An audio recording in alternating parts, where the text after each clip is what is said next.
इधर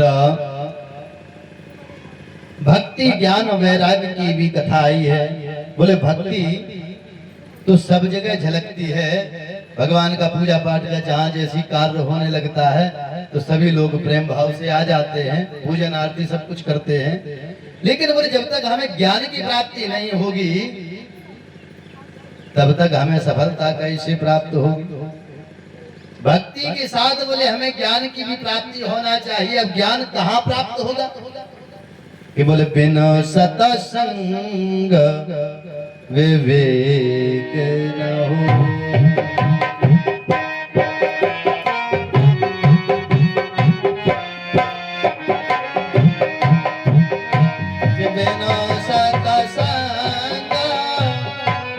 विवेक न होई, बिनु सतसंग विवेक न होई।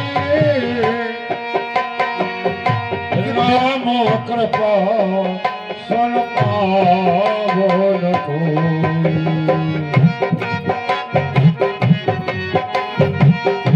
सुनबो न सोई कि यह सर आवत अत कठिनाई, राम कृपा बिन आव न जाई। बिना ईश्वर की कृपा से प्राप्त नहीं होगा। अब जिस प्रकार से जैसे आप कथा का श्रवण कर रहे हैं, यहाँ सुबह से जागते हैं, शाम तक मेहनत करते हैं। कहा जाता है कि जन्मांतरे भवेत पुण्यम तदा भागवतम लभेत। भाई जन्म जन्मांतर के जब पुण्य उदय होते हैं तब हमें ये बुद्धि विवेक प्राप्त होता है। उदयते विवेक, सोया हुआ विवेक जाग जाता है। और जब विवेक जागेगा तो हमें कथा में आनंद आएगा, और नहीं तो निद्रा आती है। जब आनंद आता है तो फिर हमें ना तो निद्रा आती है ना भूख प्यास लगती है। ईश्वर की इतनी बढ़िया कृपा है कि जब कथा मैं पढ़ता हूँ या श्रवण करता हूँ या करता हूँ तो ना तो भूख न प्यास न कुछ है? तो आप उसमें तल्लीन हो जाएंगे तभी तो प्राप्त होगा। तो सत्संग में जाएंगे तब हमें अनुभव प्राप्त होगा, नीति शास्त्र का ज्ञान प्राप्त होगा, और उसके अनुसार चलेंगे तो ध्रुव प्रहलाद की तरह बोले भगवान की तपस्या करेंगे तो उनकी कृपा प्राप्त होगी। जब हमें ज्ञान की प्राप्ति हो जाएगी उसके उपरांत फिर हमें वैराग्य बताया गया है कि ये तीनों एक दूसरे के पूरक हैं। भक्ति ज्ञान वैराग्य। भाई भक्ति तो है, ज्ञान भी प्राप्त हो गया, और जब उसमें हमें वैराग्य नहीं होगा, उसके पथ पर हम नहीं चलेंगे तो भी हमें सफलता प्राप्त नहीं होगी। भक्ति ज्ञान प्राप्ति होने के उपरांत हमें उसी प्रकार वैराग्य की तरह विचरण करना चाहिए। जब तीनों की हमें प्राप्ति हो जाएगी तो भगवान की ऑटोमेटिक कृपा प्राप्त हो जाएगी। इधर शौनक आदि ऋषि पूछ रहे हैं कि कलयुग को परीक्षित जी ने क्यों नहीं मारा। भाई उनमें तो सामर्थ्य थी, भाई दंड दे सकते थे, मार सकते थे, लेकिन क्यों नहीं मारा। बोले एक गुण पर छोड़ दिया। बोले कौन गुण कि यत् फलम नास्ति तपसा न योगेन समाधिना कि तत्फलम लभते सम्यक कलौ के सब कीर्तनात्। जो फल अन्य युगों में योग समाधि से प्राप्त हुआ करता था, दुर्लभ था, वो कलयुग में साधारणता से प्राप्त हो जाएगा। बोले किस प्रकार हो जाएगा महाराज कि कलयुग केवल नाम आधारा,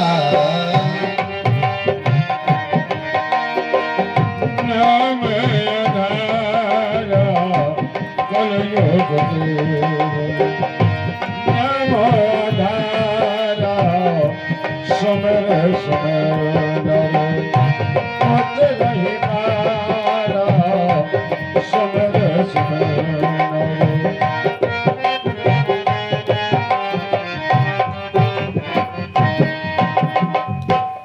तो इधर भक्ति ज्ञान वैराग्य की ऊपर भगवान की कृपा से संतों को प्राप्त हुआ। कहा जाता है कि जो जैसा व्यक्ति जीवन में होता है उसका वैसे ही मित्र होता है, और वो वहीं पर जाता है जहां जैसा आचरण का व्यक्ति होगा। भाई भक्त होगा तो भक्त के पास जाएगा, और इधर उधर के अगर होंगे तो इधर उधर। संत लोग क्या कह रहे हैं कि बोले वेद को वैद, गुनी को गुनी। अगर कहीं डॉक्टर के यहाँ कथा हो तो वहां पर डॉक्टर ही डॉक्टर नजर आएंगे। कहा जाता है कि जिस प्रकार जो जहां होता है वैसे उसको संगत प्राप्त होती है, कि वैद को वैद, गुनी को गुनी, और ठग को ठग, सौम को सौम ही भावे। कि राजी से राजी करे चर्चा, और भक्त के ढिंग भक्त ही जावे।